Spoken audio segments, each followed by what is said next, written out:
Thank you, Ashish ji, and thank you, rest of the panelists. Very good points. The points here, with respect to Pay Nearby, Ashish ji, we are a 5-year-old setup in the fintech space. We've been working to predominantly serve the unserved, underserved, and misserved segment of the society in financial services space. The bulk of the business that we do started off with the domestic money remittance, the Aadhaar payments, the mobile top up recharges and all those ancillary services in an assisted mode to the large part of the country and the population who are not capable of self-serving. So if today we are at about 600,000 outlets in the country, which are like small kirana stores, small chemist shops, who we have enabled with app and technology to be able to service their customers in doing financial transactions. And these transactions are as simple as remitting money to his family 1,000 kilometers away within a click of a button, rather than going all the way to the bank and waiting, spending a half a day, full day of his point. So we are making life a little easier, simpler, and also making things more efficient. Two, we are also selling very complicated insurance products as a POS model. So we have an insurance broking license, and through the retail agent network, we sell a 500 rupees personal accident policy to the migrant labor who is really exposed to these kind of exigencies, and he can be covered for 10 lakh, up to 10 lakh of accidental death and a lakh of hospitalization. So we've really kind of taken up a large part of the financial ecosystem and taken, actually, we call it sachetize, digitize, and universalize the products, which can be easily understood and consumed by the state of this part of the society which is not very easily able to adapt this. Okay, so that's been this thing. Today we do on a monthly basis, we do about 5,500 crore of GTV, and we run a about 800 people team pan India, and it's largely technology. I mean, we are about 150 people technology team, and the rest on ground. So coming back to the topic which we are dealing with today, of course, I think digital enables a lot of things. And to your question, specific question, cost and efficiency, and the better service, all according to us are all a part of the same side of the coin.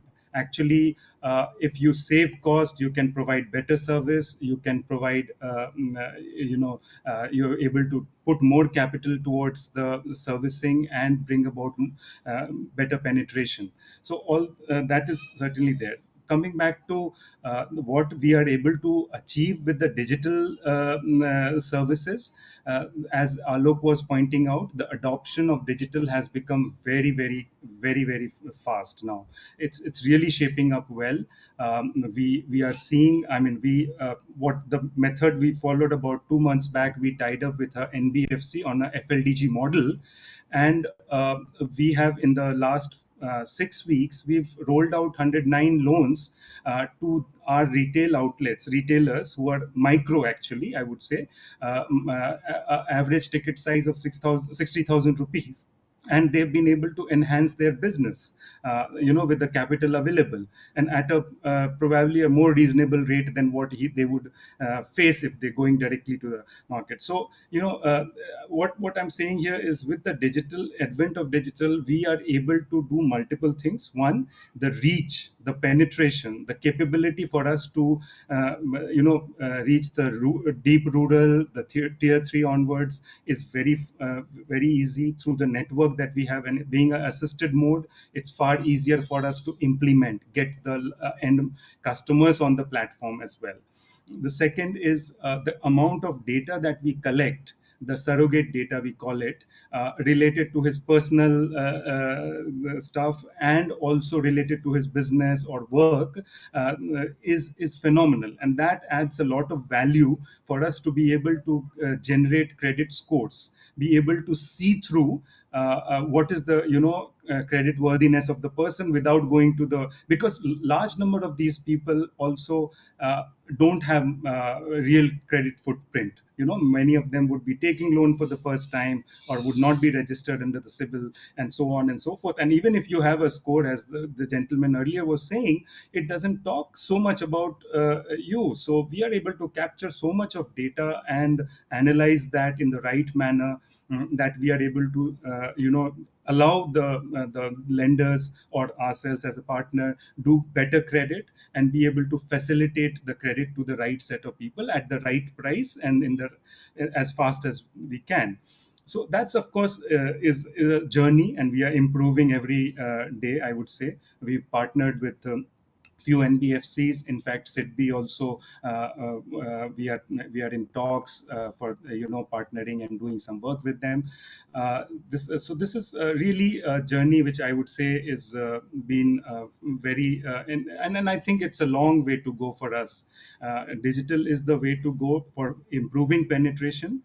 One more thing which I want to, one ask which I have is again pointed out by Alok as well, is that the pricing of the risk. Okay, so here is the thing. I mean, even the 10% arbitrage for institutional level of borrowing is also because of lack of our ability to price the credit. Somewhere there is a flaw in the system to be able to not price it right. So I think there has to be a more concerted effort to slice and dice the segments better and be able to bring about better pricing capability for credits. Otherwise, if we are not able to do that, we will land up combining very good credit with a very poor credit, and we land up pricing it wrong, and hence the access to the meaningful credit will not happen. So that's another challenge. We bundle things very very easily. So we will have to really find ways and means of being able to price the credit properly, and hence the access to the credit for those segments will be easier and more efficient. And Great. that's my view there.